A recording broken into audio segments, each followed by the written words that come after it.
handling the post-game interview duties. The Lakers take the series lead 2-1. Despite the 20 turnovers and just shooting 25% from three, the Lakers roll to a 14-point win, guys, and they do it with their defense. They hold the Suns to just 35 total points in the second and third quarter combined and to 95 total. Big game, James. It's been their calling card all year, and tonight it was special. Yeah, there's only one thing that'll cover up for mistakes. Offense can't cover up for mistakes, only defense, and that's what kept them in touch. Both teams turned the ball over. I think 20 times for the Lakers. I don't know, 18 for the Suns or vice versa. But the defense shutting down, I think, doing a good job on Booker, not letting Bridges get going. Nor Crowder, they kept their players under control with the defense early in the game. So they got to knock down some shots and not turn the ball over. But for the most part, the defense took care of it tonight. Yeah, I'm going to piggyback off of James. I think what KCP did on Booker was amazing. I hope he's going to be healthy for the next game. But he came out, he was hawking him, he was making him work for his shots. And then on the other end, I think Vogel did a great job about putting Booker in the pick and roll, because when Booker's have to work defensively, that kind of takes his legs away from him on offensive end. You mentioned KCP. Hopefully we get an update. And hopefully he is okay, because outstanding job defensively. I'm glad you brought that up. And let's go back to Staples. Another big game. Dennis Schroeder is with Mike Cottrell.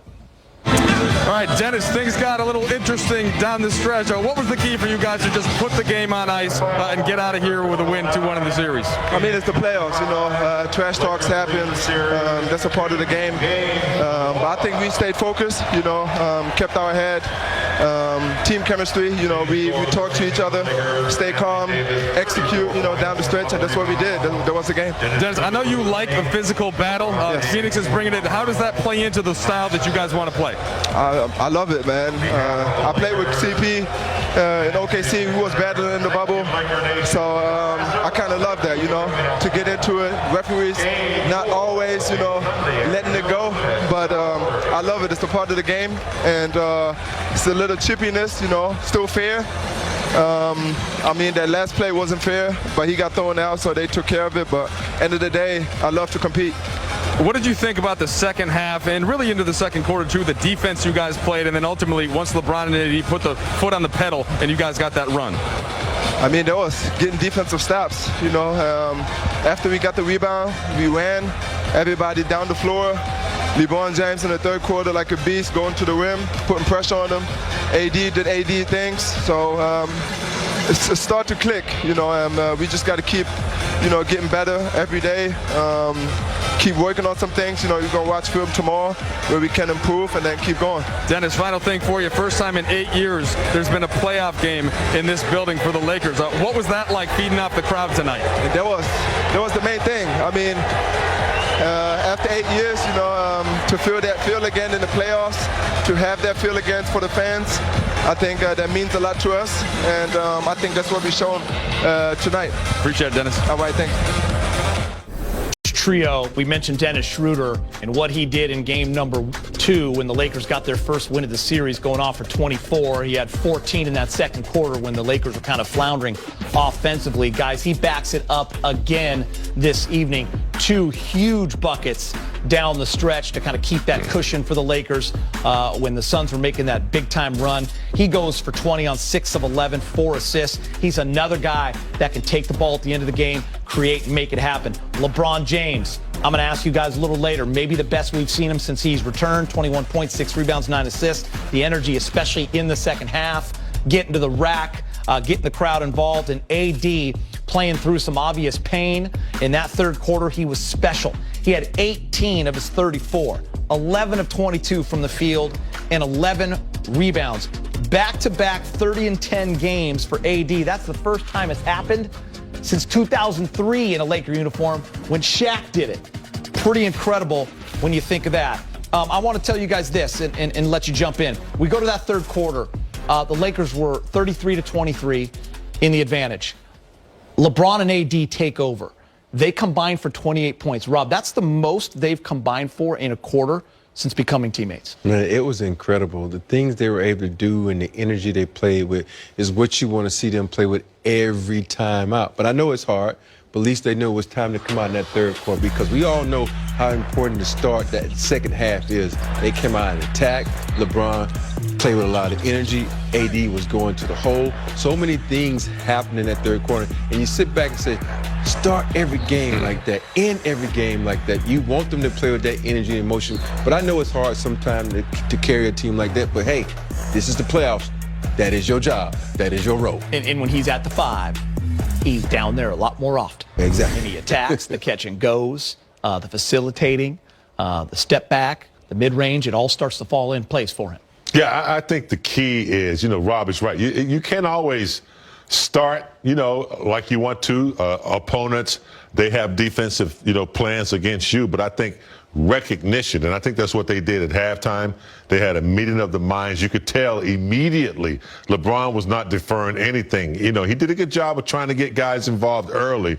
But that's what great leaders do. Somewhere throughout the game, they recognize when they're supposed to take over and how to do it. And I thought he and AD exemplified that in the third quarter. Guys, I mentioned that defense because when you look at that second quarter and I think back, that game stayed tied for, it seemed like, 6 minutes. I mean, the Lakers were not scoring the basketball, but the Suns weren't either. And when you look at that quarter, the Lakers win it 16-12, and they go into halftime leading.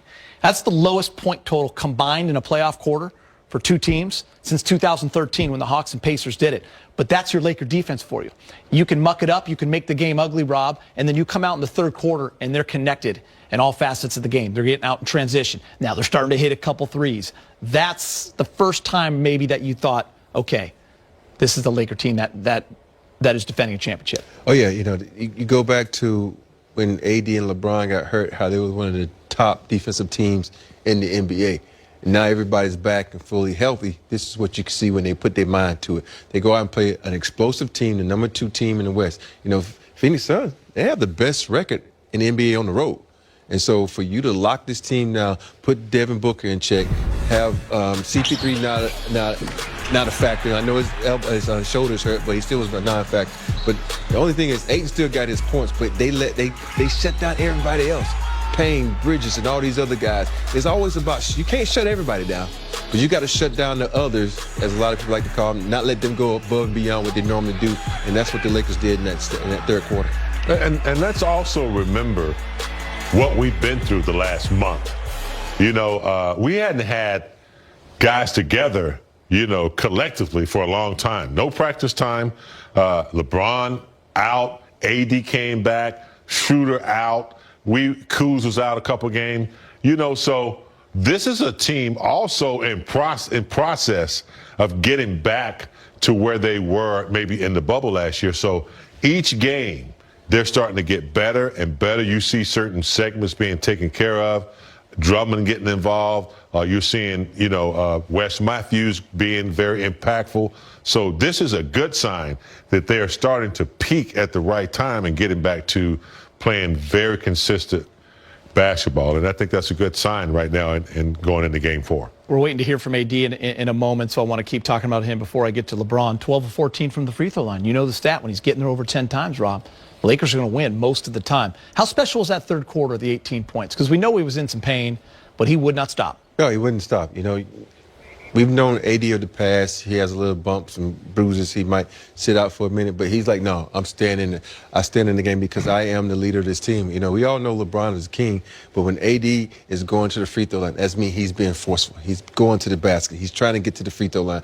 And that's the AD that we sit back and sometimes, this is the guy we want to see all year. It's okay to shoot free throws. Played 40 minutes again. I mean, Allie had pointed out to me when we were watching the games, the same thing in that Warriors playing game. He didn't come out. In the second half. I mean, he played that third quarter at that kind of energy, and there he is starting the fourth quarter.